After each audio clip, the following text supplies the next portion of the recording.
Muy buenos días a todos. En este video les voy a hablar sobre la criptografía asimétrica, no tanto como su explicación. Obviamente voy a dar como una definición base para que me entiendan más o menos lo que yo voy a hacer con JavaScript y con Python. Pero antes de empezar con JavaScript y con Python, pues quería mostrarles, pues para los que no saben qué es criptografía asimétrica, así en sencillas palabras, significa que acá el receptor, digamos que este es Juan. Juan, ya a partir de su clave privada, va a generar una llave pública. Esa llave pública se la va a compartir a, digamos, Camilo. Entonces, Camilo ya tiene la clave pública que le compartió Juan y Camilo quiere mandar cierta información a Juan. Entonces, Camilo, digamos, quiere mandar este hola y con la clave privada, pública, perdón, lo cifra. Obviamente ya genera una serie de caracteres que ya están cifrados, obviamente es ilegible para cualquier persona y la única manera de poder leer estos caracteres es a partir de un descifrado con la llave privada que solamente tiene Juan y ahí solamente Juan va a poder ver este mensaje. Hay muchos tipos de uso para esto, uno de los más comunes sería como para mandar cierto tipo de información entre la red. Por ejemplo, yo lo voy a hacer por medio de un login. Como ustedes saben, hay veces donde uno hace un login donde uno coloca directamente el correo y la contraseña así directamente y lo manda, pero eso puede ser leído por otros cierto tipo de agentes y más si ustedes no tienen configurado el CSL de su página web. Entonces, por ejemplo, digamos en este caso no lo tengo configurado, es HTTP, o sea que si yo mando algo, el login, el password se vería a cualquier persona que esté conectada a mi misma red. Entonces digamos que con este tipo de cifrado se podría ahorrar uno esto y pues sí, cifrar como tal la información. Ahora sí, yendo al JavaScript y al Python, primero les voy a mostrar el Python, que sería como la parte del backend. Lo que les iba a mostrar, obviamente no lo voy a hacer desde cero porque obviamente ya es algo que ya pues me tomaría un video más largo explicarlo como tal, pero lo voy a mostrar que fue lo que yo hice. Lo primero que yo hice, pues simplemente lo primordial. El backend lo hice en FastAPI, pero ustedes pueden usar esta misma terminología en Django o en otras tecnologías que ustedes estén usando. En este caso yo estoy usando FastAPI, acá estoy creando mi servidor, todo el cuento. Acá estoy añadiendo un middleware en la cual estoy diciendo que me permita el consumo de cualquier tipo de origen. O sea que pues en mi entorno local que me deje consumir de acá. Acá pues hago las configuraciones básicas, todo el cuento. Ahora, si se preguntan cómo instalan los paquetes, pues ya saben que es pip install fasapi, todo el cuento, bla bla bla. Otra librería que estoy usando ahora sí para encriptar, o sea, para generar en este caso mi llave privada desde mi backend, es Cryptography. Si ustedes la quieren instalar, pues la copian, la pegan e instalan Cryptography también.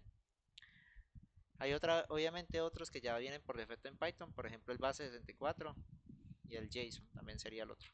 Bueno, continuando, nosotros vamos a usar Cryptography utilizando una propiedad que se llama RCA, que este de acá lo que va a hacer es generarnos una llave privada base a RCA.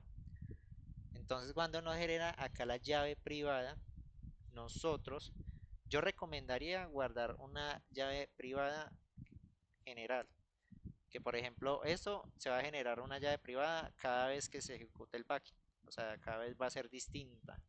Y eso va a ser malo porque cada vez si ustedes apagan el backend y no vuelvan a correr, baila. Entonces por eso recomendaría en una variable de entorno colocar ahí una llave CRA temporal. Por ejemplo acá tenía un pedacito de código para mostrarles. Acá donde obtenía la llave privada de RCA, lo podían serializar y cargar la llave privada en formato de texto plano y nada, eso. Y acá cargan la nueva llave privada. Pero pues en este caso pues no tengo una llave privada que mostrar, pues no tengo ninguna variable de entorno, entonces ahí lo dejaría a disposición de ustedes para que investiguen. Igualmente con este pedazo de código funciona. Y bueno, teniendo ya la llave privada, ya puedo generar, como les había mencionado, la llave pública. Ya teniendo la llave pública, lo que puedo hacer ahora es generar el PEM de la llave pública. Ustedes se preguntarán qué es un PEM. Un PEM es prácticamente esto de acá que les voy a mostrar. Por ejemplo, yo acá recargo,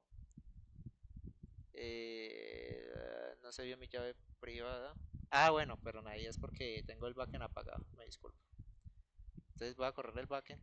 Ahí me disculpo por la desorientación, pero igual les voy a seguir explicando para no perder tiempo.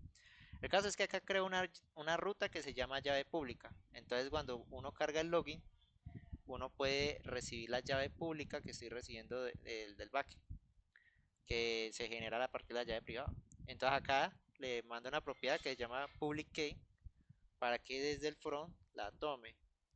Entonces, por ejemplo, yo recargo acá y la llave privada pen es esto de acá. Esto que podemos ver acá sería la llave pública, perdón. Y en el front, ya simplemente, obviamente, utilizando ciertas librerías como Axios, utilizamos Axios para consumir esa ruta de nuestro backend. Y acá tomamos la propiedad public key. Y obviamente acá pues le coloqué para que mostrara la llave pública, que es esta de acá.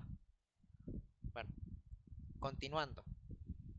Si yo, obviamente en el backend, acá coloqué una parte de desencriptación, que es donde ya uno recibe como tal los datos encriptados, ya que tiene la llave pública en el front.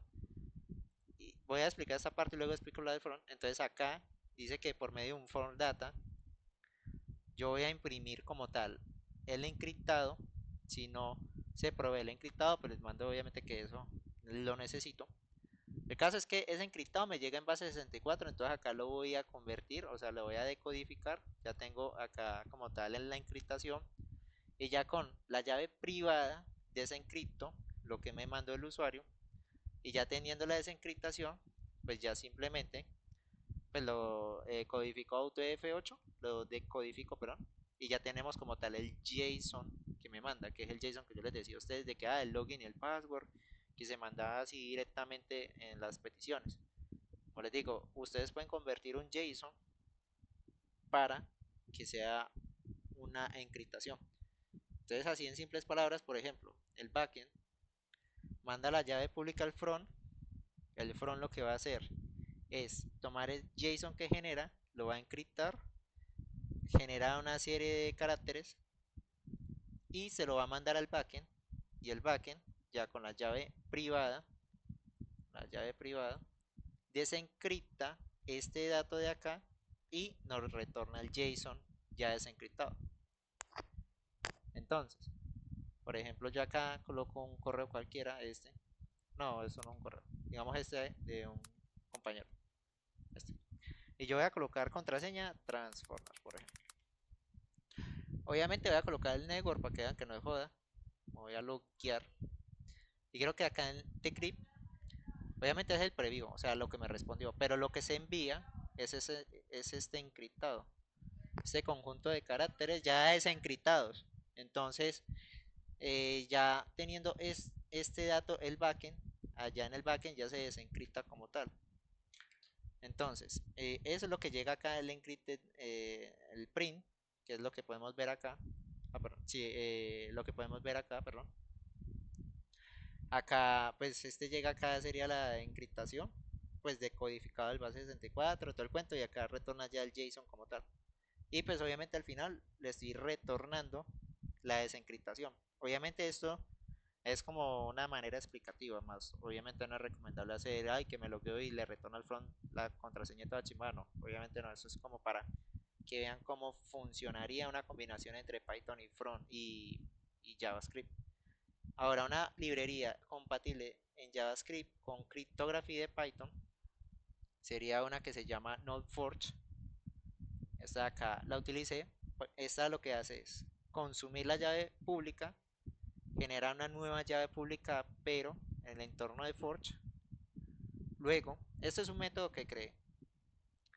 Ahora, ya teniendo la llave pública, acá convertimos en formato de texto plano el JSON. Está en Crypt Data, como pueden ver acá, estoy mandándole la data, que es un JSON, que manda el login y el password. Y la llave pública, obviamente. Ahora, acá encripto los datos con el dato que quiero encriptar. Acá utilizo el método de RCA o AEP, que es acá le puse inclusive la definición de cada cosa, por si se llegan a perder, que es un cifrado aritmético que combina RCA con UAV. UAV es un esquema de relleno que mejora la seguridad en RCA. Y el SHA-256 que vemos acá es una función criptográfico que se utiliza en UAV para generar máscaras aleatorias. Obviamente suena muy enredado, pero obviamente yo hice un console log para que pudiéramos ver todo esto para entenderlo un poquito mejor. Entonces acá se manda la data encriptada y para que sea más legible al momento de enviar eh, se, en, se codifica a base 64 y eso es lo que retorna acá. Acá se retorna en base 64, lo inserta en un dato del form data porque recuerda que el backend recibe un form data y se envía por método post a esta ruta que ya vimos anteriormente. Entonces ahora lo que les estaba mostrando, que bueno, igual acá está el console log, se me olvidó, la del forge. Entonces por ejemplo acá está la data encriptada y obviamente esto no lo va a poder leer como tal el form data. Entonces ¿qué hacemos? Lo codificamos a base de 64 y este string lo enviamos y como ya lo enviamos en el backend, pues el backend ya, pues ya haría su trabajo de desencriptación.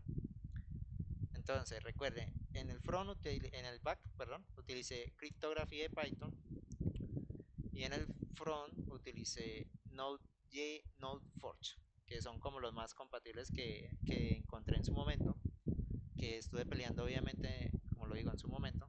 Igual voy a mostrar todo el código para que lo tengan a mano, que vayan viendo.